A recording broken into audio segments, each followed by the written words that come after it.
Saudara kita yang terbaring di rumah sakit hari ini, sayup-sayup suara azan dari masjid rumah sakit masuk ke telinganya.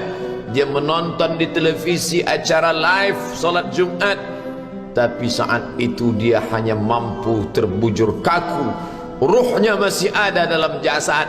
Anaknya tidak bisa berada di sampingnya karena security tidak mengizinkan keluarga berada di dalam ruang ICU.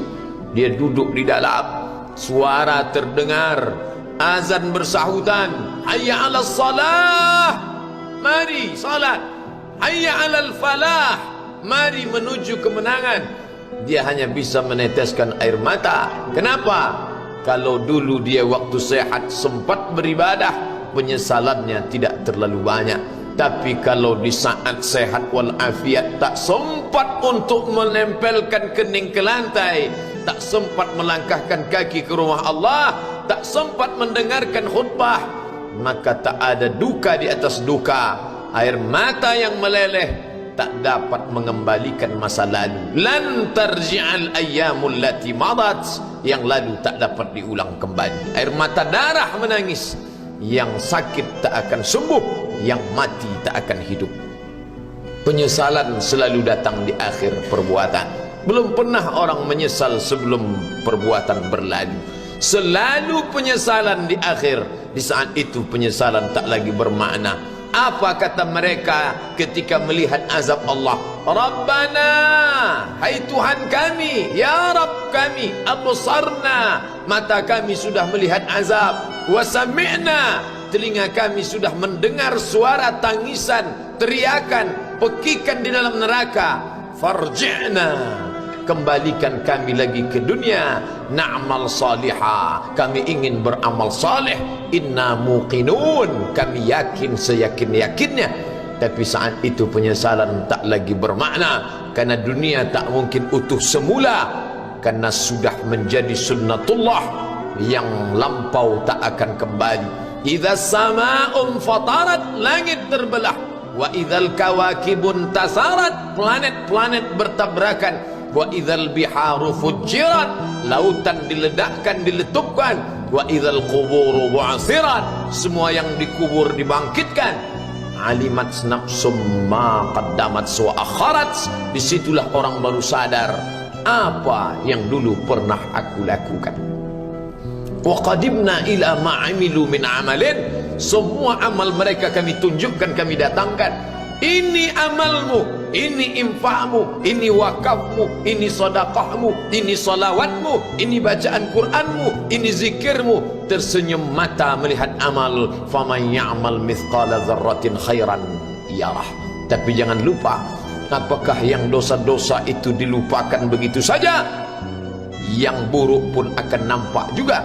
Faman ya'mal mithqala dzarratin syarran, sebesar ujung rambut, sebesar telapak kaki semut yang hitam, di atas batu yang hitam, di tengah malam yang kelam, di dalam samudra yang gelap, akan ditampakkan juga pada hari itu. Yauma tublas sarair, segala rahasia ditunjukkan, dan mata akan melihat dengan penglihatan yang nyata.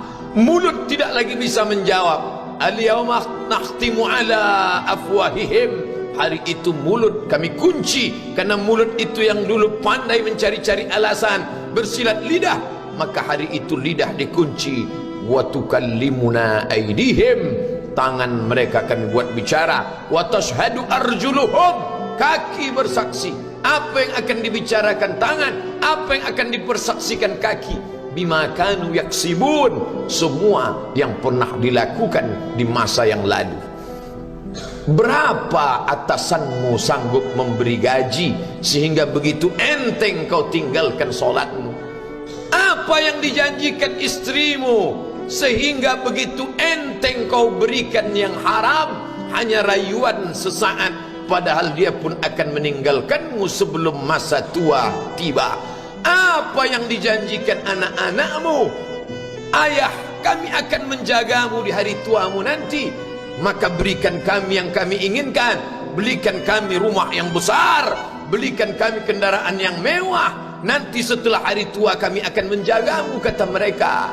Tapi setelah kita tua, dosa-dosa begitu banyak terkumpul, mereka pun meninggalkan kita di panti jompo yang penuh dengan kesunyian, hening, sepi, suara cucu tak terdengar menangis, karena mereka pun malu mengakui kita sebagai orang tua. Suapkanlah yang haram ke mulut mereka, berikanlah yang batil ke dalam perut mereka, itu hanya akan menjadi azab di dunia sebelum hari kiamat tiba.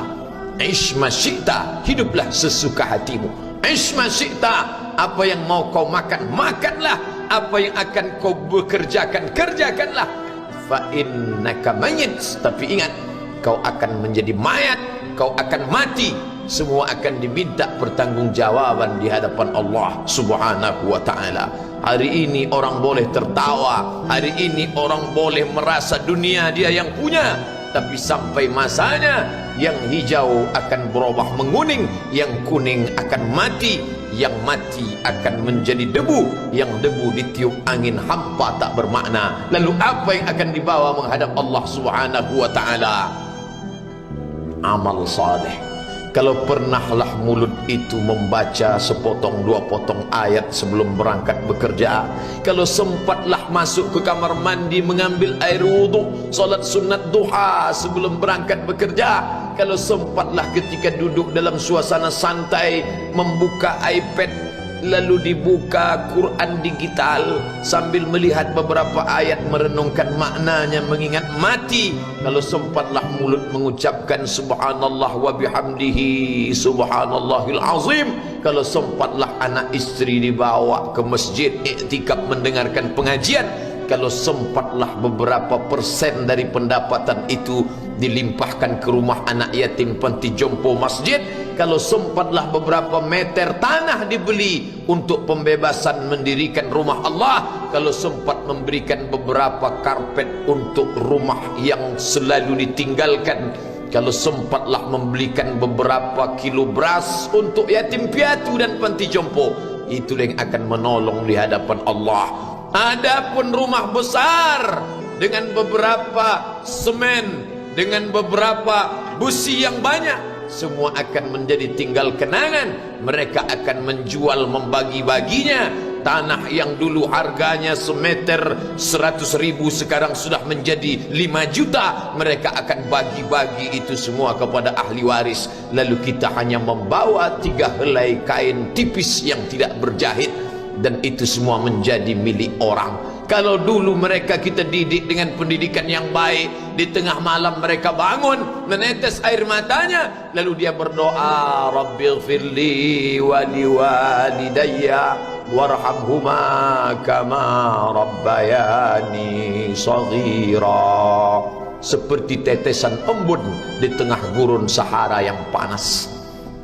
Kalau sempatlah mereka berdoa, Allahumma ighfir lahu warhamhu wa'afihi wa'fu anhu, maka mengalirlah air yang sejuk ke tenggorokan yang kering.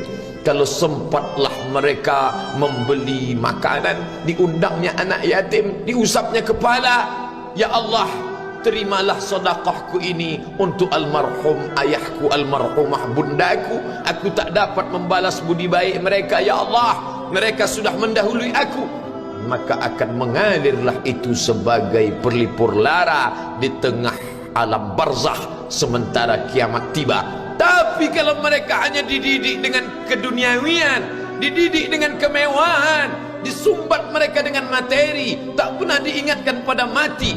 Ketika kita mati, mereka pun juga akan mati perasaan ingatannya. Paling celaka lagi, mereka mengingat kita dengan mengantarkan bunga, mereka mengingat kita dengan pakaian hitam, mereka mengingat kita dengan suara musik, mereka mengingat kita dengan memajang foto kita besar-besar di dalam rumah. Dan itu hanya menjadi penghalang rahmat Allah turun, tidak berkesan sedikit pun. Mereka sedang menyangka kalau dinyanyikanlah lagu kesenangan kita, terobat rindu hatinya. Kalau dipajangnya foto kita, dilingkarkannya karangan bunga, puas rindunya. Padahal itu tidak membuat pengaruh apapun kepada kita di alam barzakh. Maka sayang, buatlah sayang yang mengingatkan sesudah mati. Kalau rindu, buatlah kerinduan yang membuat dia akan tetap mengalir sebagai satu amal sesudah kematian. Idza matal insan, kalau manusia mati, inqata'a, dulu rajin membaca Quran berhenti, dulu rajin salat tahajud berhenti, dulu rajin menghatamkan segala yang baik-baik berhenti. Tapi ada yang tetap mengalir. Di antara yang mengalir itu adalah sedekatun jariyah. Sempat membelikan beberapa bungkus nasi, nampak orang tua di panti jompo menyuap nasi itu, menggeletar tangan mereka karena usia lanjut, menetes air mata. Kita bukan sedang melihat orang tua, kita bukan sedang melihat orang lain. Saat itu kita sedang melihat potret diri kita 30 tahun yang akan datang. Di mana aku 30 tahun akan datang? Surga, kenikmatan yang luar biasa, tapi dia tidak akan dimasuki oleh orang yang biasa-biasa.